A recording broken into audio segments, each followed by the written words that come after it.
In the file that I've got open here, everything is inside a div that has the ID content.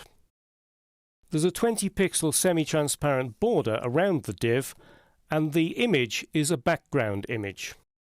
Let me close the style sheet for a moment and turn on Live View. By default, browsers position background images at the top left of an element inside any border, as shown here. To move the background image to a different position, you use the background position property. But calculating the position is always done from this top left corner, inside the border. CSS3 introduces a new property called background origin, which allows you to redefine the background positioning area. The best way to describe how it works is to show you. I'll just turn off Live View and go back into the style sheet and add background origin. Dreamweaver brings up code hints for the values: border box, content box and padding box. Let's try border box.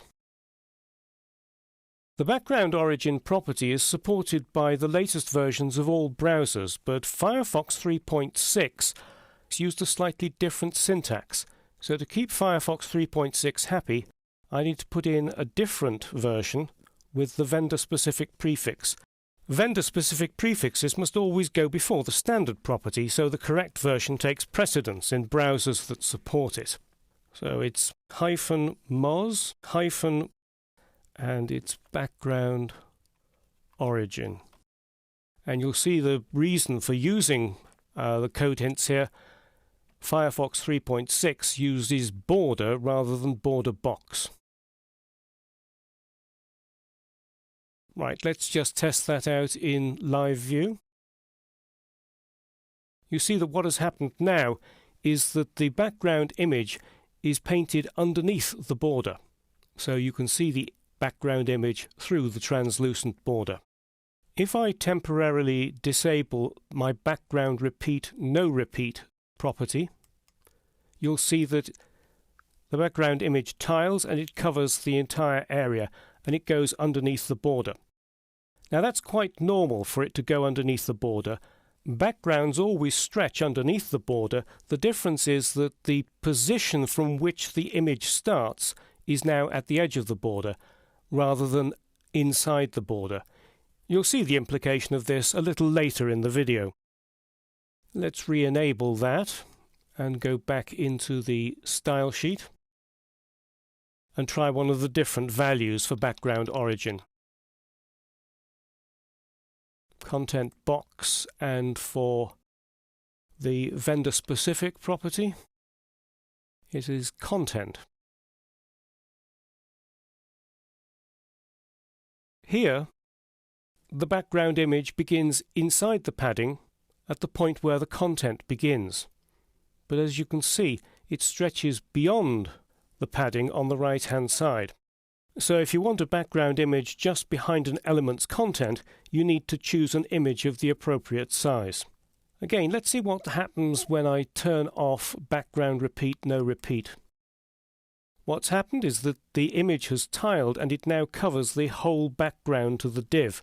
Background repeat tiles background images horizontally and vertically in both directions, from the point specified either by background position or background origin.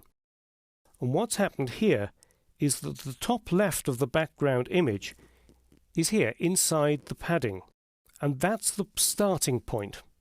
But it still tiles up and down across the whole background of the div.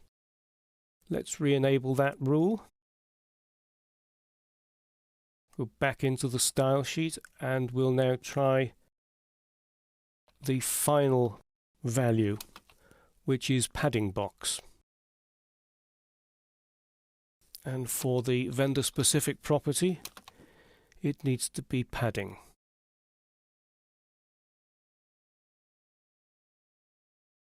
So as you can see, padding box merely replicates the browser's normal behavior.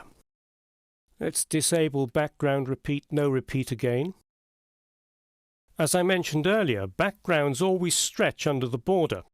Because background origin is set to padding box, the background image's top left corner is inside the border, and it tiles or repeats from that position.